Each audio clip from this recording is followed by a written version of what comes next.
Hello guys! So ngayon, before we move on to our vlog, papakita ko lang sa inyo kung saan ako bumibili ng karne. Kung mapapansin nyo, tuwing nag-grocery shopping tayo, wala akong masyadong binibiling karne. So, I've been using this company for more than a year now. And dito ako nagpapadeliver ng aming karne. And this is not a sponsored video.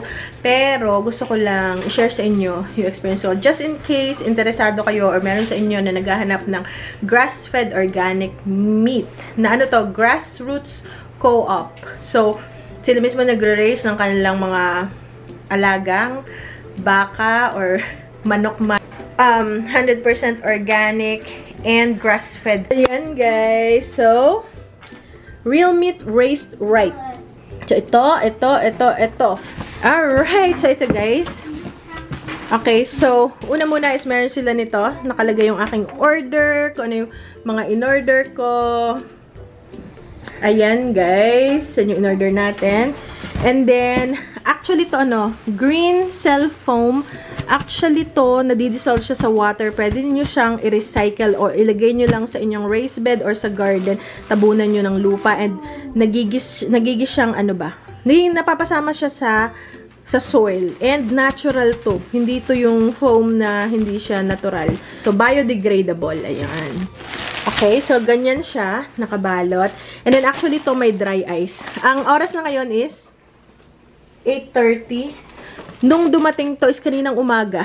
Nung mga 10 o'clock or 11 o'clock ng umaga. Hindi ko pa siya na-haul kasi nga may pinuntahan tayo. So, i-haul natin yung mga nabili ko na karne. Dito talaga ako sa company na to bumibili. For yung guys, sinabi ko, 1.5 years na or more than a year. So, yan yung order natin. So, meron siyang dry ice. Very carefully nakapack yung mga order nyo. Ayan. Again, this is not a sponsored video. Sinishare ko lang to sa inyo just in case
Guys, yung order ko, isang buong box yan.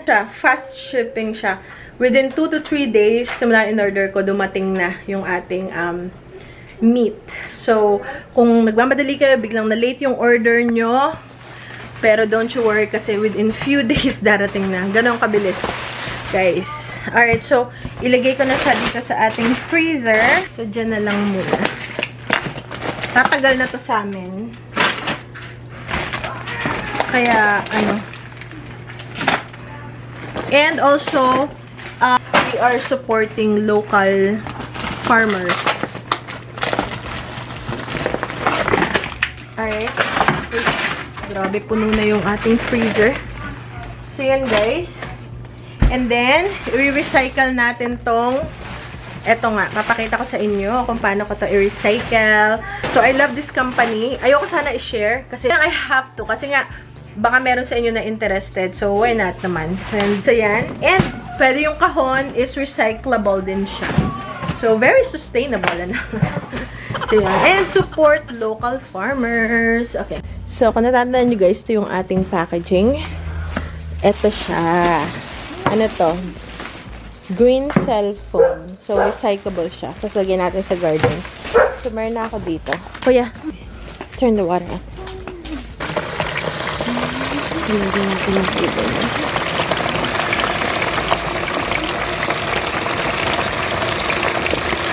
Natutunan na siya.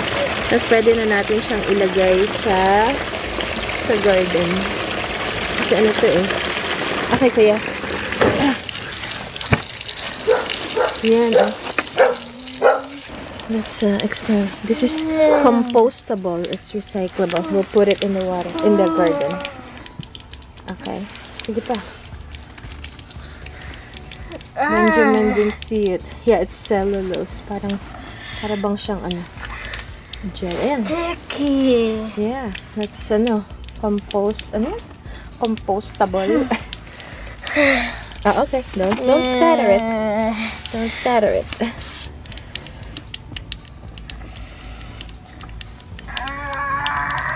Alright, okay. Alright, okay. And then, pwede nyo na siyang ilagay.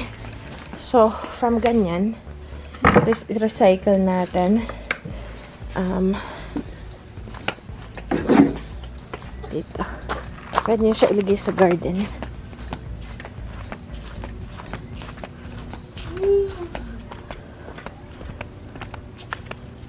Siguro dito. Ito yung garden na binild natin. So, ganyan na. Kasama na siya sa garden. Tapos meron pa ako. Ilalagay ko na lang dyan para pag umulan ma-melt na siya. Okay. So, ilagay natin to dito.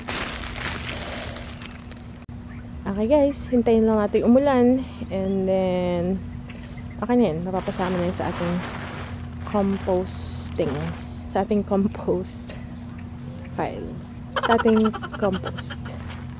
Alright guys, welcome back sa ating channel. So today naman, nagpunta kami ngayon sa city and dun lang sa city merong Chipotle. Also, kasama ko yung ating coldest water bottle. Ililink ko guys sa description box below yung ating website and also yung coupon code sa first order nyo. 10% off fill and abangan nyo rin pag meron silang discounts or a sale sa kanilang website. So, link in the description box. Ito, perfect to talaga. Maggamit namin talaga to. Especially pag summer. Malapit na yung summer. And eto, pag nilagyan nyo lang siya ng ice, it stays cold for days. So, this is a perfect tumbler for me and my family. So, try nyo guys, coldest water bottle.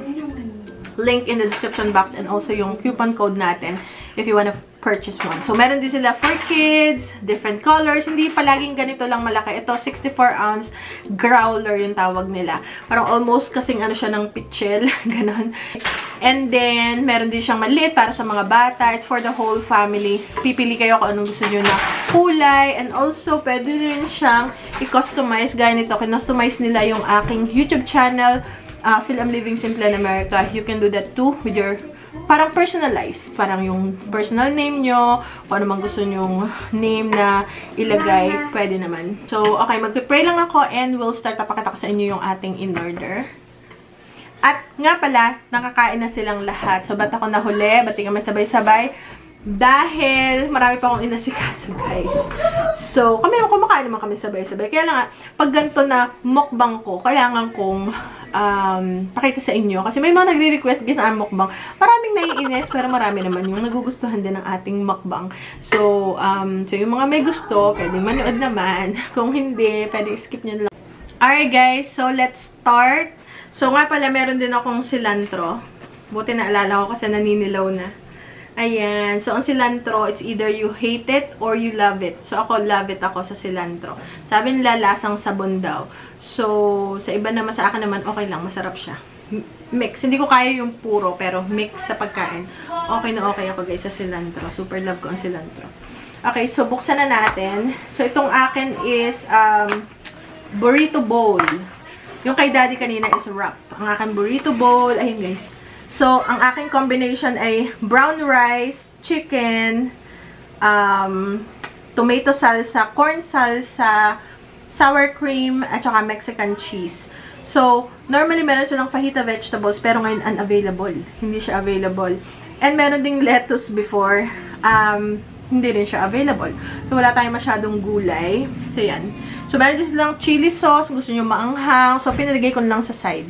Para ano. Pero actually, yung corn salsa, tsaka, tawag dito, yung tomato salsa is maanghang. May jalapeno. Okay, guys. So, let's start. Tapos, umpisa na natin. At saka pala, black beans. Meron itong black beans. Okay. So, yan na. No.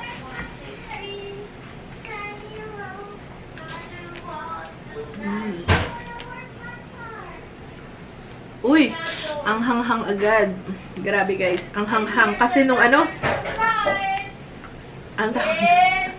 yung jalapeno. Kaya yun sa mga bata, inano ko, ipinahiwalay ko. So yung ating cilantro. Cilantro is, ano ba sa, nakalimutan ko guys, kung ano ba sa Tagalog cilantro.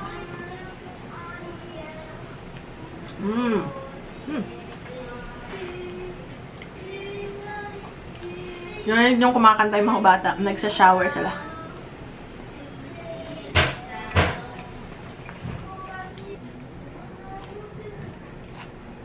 Cilantro.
thank you guys for watching our vlog for today.